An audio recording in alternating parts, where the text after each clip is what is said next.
మేషరాశి వారికి పక్ష ఫలితాలలో ప్రస్తుతం ఏంటంటే మేషరాశి వారికి లగ్నాధిపతి అష్టమంలో ఉంటూ 7వ తేదీ నుంచి భాగ్యంలోకి వెళ్తున్నాడు. అదేవిధంగా 7వ తేదీ నుంచి బుధుడు కూడా మారుతున్నాడు. మిగతా గ్రహాలు ఏవైతే మనకి గురువు చతుర్థంలో ఉండి వక్రించడము, శని ఏలినాటి శని నడుస్తుంది, 12వ స్థానంలో శని ఉండి, రాహు ఉన్నటువంటి స్థితి, లాభస్థానంలో ఉండే రాహు స్థితి, ఈ యొక్క విషయాలకి ఈ పక్ష ఫలితాలు ఎలా ఉంటున్నాయి అనేటువంటి చెప్తుంది. నేనప్పటికీ కూడా చెప్పిస్తుంది సాక్షాత్ లలిత అమ్మవారిగా భావిస్తూ, ఫస్ట్ ఆఫ్ ఆల్ ఏంటంటే మీకు ఈ పక్షంలో మేషం వారికి లగ్నాధిపతి ఎప్పుడైతే భాగ్యస్థానంలోకి వెళ్తున్నాడో 7వ తేదీ నుంచి, ఫస్ట్ ఆఫ్ ఆల్ 7వ తేదీ వరకు అంటే ఒక ఫస్ట్ వీక్ మాత్రం కాస్త రకరకాల ప్రాంతాలకు వెళ్ళడము, కొన్ని వాగ్వివాదాలు కనబడుతున్నాయి. ధనపరంగా మీకు ఆన్లైన్ రూపంలో ధనయోగం అనేటువంటిది బలంగా ఉంది చెప్పాలంటే. కాకపోతే ఏదైతే గతంలో ఏదైతే మీరు గృహం అమ్మేసేయాలి, ఏదైనా వస్తువు అమ్మాలి, లేకపోతే పలానా వాహనం తీసేసి ఇంకోటి కొత్తది తీసుకోవాలని ప్లానింగ్ చేసేటువంటి వారికి చాలా బాగుంది. నిర్ణయాలు తీసుకునేటప్పుడు అందులో ముఖ్యంగా share market, love related matters విషయంలోని, అదేవిధంగా ఇటువంటి నిర్ణయాలు తీసుకునేటప్పుడు కాస్త జాగ్రత్తగా తీసుకోండి నిర్ణయం అనేటువంటిది. అలాగే మరొక విషయం ఏంటంటే ఇక్కడ గమనించినట్లయితే ఏదైతే ఈ పంచమ స్థానంలో కేతు ఉన్నాడో, మీరు ఎంత గణపతిని సూర్యభగవాను ఆరాధిస్తే అంత మంచిది.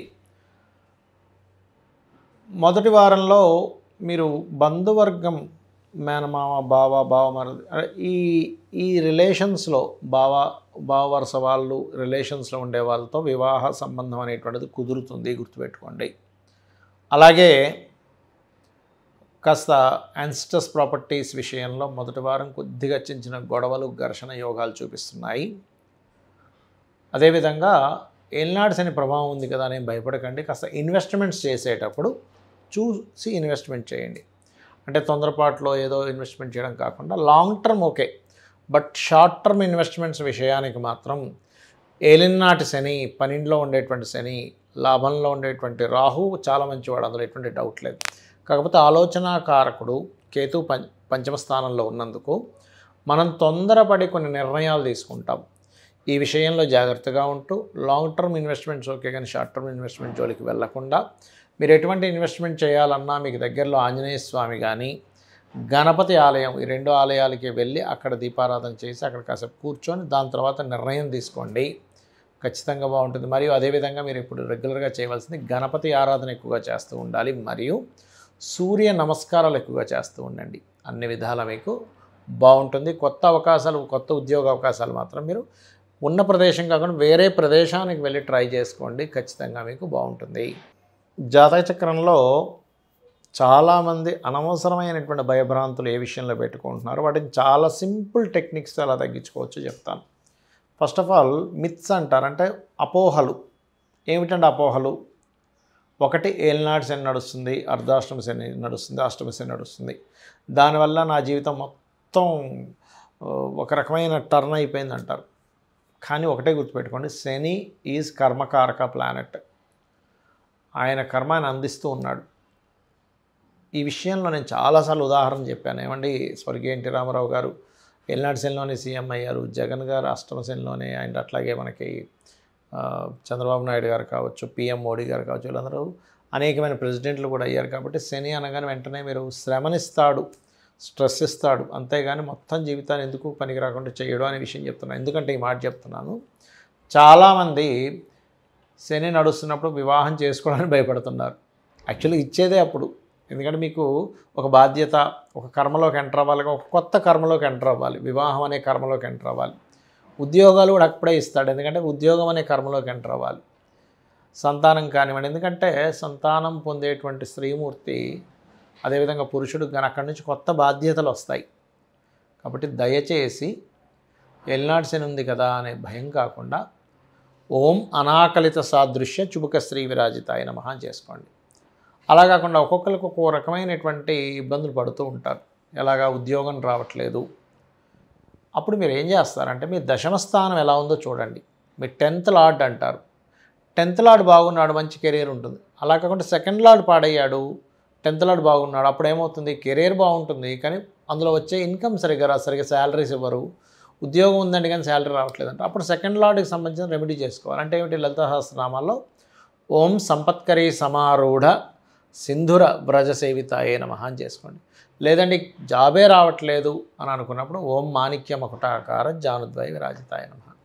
అదేవిధంగా మరి కొంతమందికి సప్తమ స్థానాధిపతి పాడవుతాడు, అంటే వివాహానికి కారకుడు. ఆ రకంగా సప్తమాధిపతి పాడైనా, లేదు శుక్రుడు పాడైనా, కుజుడు పాడైనా వివాహ సంబంధించిన విషయంలో అనేకమైనటువంటి ఒడిదుడుకులు మీకు ఎదుర్కొంటూ ఉంటారు.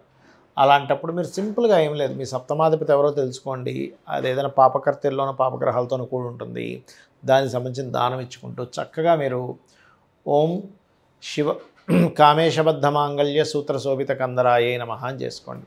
అలా కాదండి వివాహం అయింది కానీ సఖ్యత లేదు, భార్యాభర్తల మధ్యన ఎప్పుడు ఏదో గొడవ నడుస్తుంది అన్నప్పుడు, అండర్స్టాండింగ్ సరిగా లేదంటే దాని అర్థం ఏమిటంటే ఇద్దరి మనస్కారకులు పాడయ్యారు, బుద్ధికారకుడు కమ్యూనికేషన్స్ కారకుడు లేదా అట్రాక్షన్ జోన్స్ అక్కడ కలవలేదని అర్థం అనమాట. అంతేగాని ఏదో పాయింట్లు చూసి వివాహం చేసుకోవడం కదా. అలాంటప్పుడు మీరు చేయవలసింది ఓం శివకామేశ్వరాంకస్త శివా స్వాధీన వల్లభాయే నమః. మరి కొంతమంది వ్యాపారాలు పెడుతూ ఉంటారు, రకరకాల వ్యాపారాలు, ఆ వ్యాపారాలు కలిసి రావట్లేదని బాధపడుతూ ఉంటారు. అలాంటి వారు ఓం ఇంద్రగోప పరిక్షిప్త స్మరతౌనాభజంగికాయై నమః అని చేసుకోండి, ఖచ్చితంగా బాగుంటుంది. ఇలాగా లలితా సహస్రనామాలు ఏవైతే ఉన్నాయో అవి వేద మంత్రములతో సమానము. ఎంతటి సిచ్యువేషన్స్లో ఉన్నా నమ్మి గనక మీరు చేశారా రెగ్యులర్గా, రూపాయి ఖర్చు లేకుండా చక్కగా ఇంట్లో కూర్చొని అరగంట 40 నిమిషాలు గంట సేపు కూర్చొని మీ ప్రయత్నాలు మీరు చేసినట్లయితే అప్పుడు ఏమవుతుందంటే మీరు చేసినటువంటి ఆ యొక్క జప ఫలం ఏదైతే ఉందో, అయితే చాలామంది జపం ఎలా చేయాలని అడుగుతూ ఉంటారు. చక్కగా మీరు పంచోపచార పూజ చేసేసుకొని గంధం పుష్పం ధూపం దీపం నైవేద్యం పెట్టేసిన తర్వాత ఆవాహనం చేసి పంచోపచార పూజ చేసేసిన తర్వాత కూర్చొని జపం చేసుకోండి. అప్పుడు ఖచ్చితంగా మీరు ఏదైతే సంకల్పం కోసం, అది ఉద్యోగమా వ్యాపారమా లేకపోతే సంతోషంగా లేరు, కొంతమంది చూడండి ఎన్నున్న ఆనందంగా లేవంటాం, అలాంటప్పుడు కూడా ఓం ఇంద్రగోప పరిక్షిప్త స్మరతూనాభజంగికాయ నమః చేసుకోవచ్చు, తప్పేం లేదు. ఈ రకంగా మీరు కనుక చేసినట్లయితే 100% ఇబ్బంది పోతుంది. అయితే ఇంకొంతమందికి ఒక చిన్న అపోహ ఉంది, ఏమిటది అంటే కాలసర్ప యోగము, ఏమండి నాకు కాలసర్ప యోగం వల్ల ఇలా అయిపోయింది నా జీవితం అంటూ ఉంటారు. శాస్త్రంలో ఎక్కడా కూడా కాలసర్ప యోగాన్ని జన్మజాతకానికి అప్లై చేయమని లేదు, గుర్తుపెట్టుకోండి. అది కేవలం కాలంలో జరిగే అంశాలు. అంటే పలానా దగ్గర యుద్ధం జరిగింది, మనకి విపరీతమైన తుఫాన్లాగా వర్షాలు వచ్చాయి, కరోనా లాంటి వ్యాధులు వచ్చాయి, ఇటువంటి విషయాలకి సంబంధం ఉంటుంది, గుర్తుపెట్టుకోండి. ఇటువంటి విషయాలకు మాత్రమే ఉంటుంది కానీ అన్నిటికీ కాదు. ఇది ప్రధానంగా మీరు జాగ్రత్త తీసుకోవాల్సిన అంశం. అదేవిధంగా మరొక విషయం ఏంటంటే ఇక్కడ ఒకవేళ సరే మీకు అదే మనసులో లాగుతుంది, కాలసర్ప యోగం వల్లే అవుతుందేమో, సింపుల్ టెక్నిక్స్. నవగ్రహాల్లో రాహుకేతువుల దగ్గర దీపారాధన చేయండి, పాయింట్ నెంబర్ 1. రెండవది, మీకు రావి చెట్టు ఉంటుంది మనకి టెంపుల్స్లో, ఆ రావి చెట్టు దగ్గరికి వెళ్ళి అక్కడ మీరు ప్రదక్షిణం చేసి వాటి మీద సర్ప ప్రతిష్ఠ చేసినవి ఉంటాయి, వాటి మీద పసుపు కుంకుమ గంధం కలిపిన వాటర్ పట్టుకొని ప్రదక్షిణం చేసి వాటి మీద వెయ్యండి. 5 చేయొచ్చు, 3 చేయొచ్చు, 5 చేయొచ్చు, 9 చేయొచ్చు, 11 ప్రదక్షిణాలు కూడా చేయొచ్చు, లేదంటే 21, 41 కూడా చేయొచ్చు ప్రదక్షిణ. ఇన్నే చేయాలని భయపడకండి. అలాగే మీకు మరీ ఎక్కువగా లేదు, కొంతమందికి ఎంత చెప్పినా కూడా వాళ్ళకి మైండ్లో ఉండిపోతుంది, లేదండి నా కాలసర్ప యోగం వల్లే నాకేం కలిసి రావట్లేదు అంటారు. అలాంటప్పుడు ఇంకా బెస్ట్ రెమెడీ కాళహస్తికి వెళ్ళిపోండి. కాళహస్తికి వెళ్ళి రాహుకేతువులతో పాటు అక్కడ ఈశ్వరుడు ఉన్నాడనే విషయం మర్చిపోకండి. ఆ పరమేశ్వరుడి యొక్క అనుగ్రహంతో మన దోషాలు పోతూ ఉంటాయి, రాహుకేతువులతో పాటు గుర్తుపెట్టుకోండి. ఇలా చేయండి, ఖచ్చితంగా మీకు ఏదైతే దోషం ఉంటుందో పోతుంది. దీంతోపాటు ఫైనాన్షియల్గా ఎక్కువ ఇబ్బంది పడేటువంటి వారు ఇంట్లో తెలియకుండానే ఉత్తరంలో దోషం ఉంటుంది. అంటే ఉత్తరంలో బాత్రూమ్స్ ఉండడము, లేదా ఆగ్నేయంలో బాత్రూమ్స్ ఉండడము, పడమర మధ్యలో అంటే గెయిన్స్ అండ్ ప్రాఫిట్స్ జోన్లో బాత్రూమ్స్ ఉండడం జరుగుతుంటుంది. వీటి కారణం వల్ల కూడా మనం ఇబ్బంది పడుతుంటాం అనే విషయం తెలుసుకోవాలి. అలాంటి జాతకం బాగుంది కానీ ఎక్కడో మనకి రావాల్సినంత రావట్లేదు అంటూ ఉంటారు. కారణం ఏమిటి? వాస్తుదోషం ఉంటుంది. ఈ రకంగా వాస్తుదోషం లేకుండా ముఖ్యంగా ఉత్తరం వైట్ కలర్ ఉండేలా చూసుకోండి, ఆగ్నేయంలో గ్రీన్ కలర్ ఉండేలా చూసుకోండి. ఇవన్నీ కూడా వాస్తుపరంగా ఆ యొక్క జోన్స్ని బాగా అంటే ఎనర్జైజ్ చేస్తూ ఉంటాయి. శ్రీమాత్రే నమః.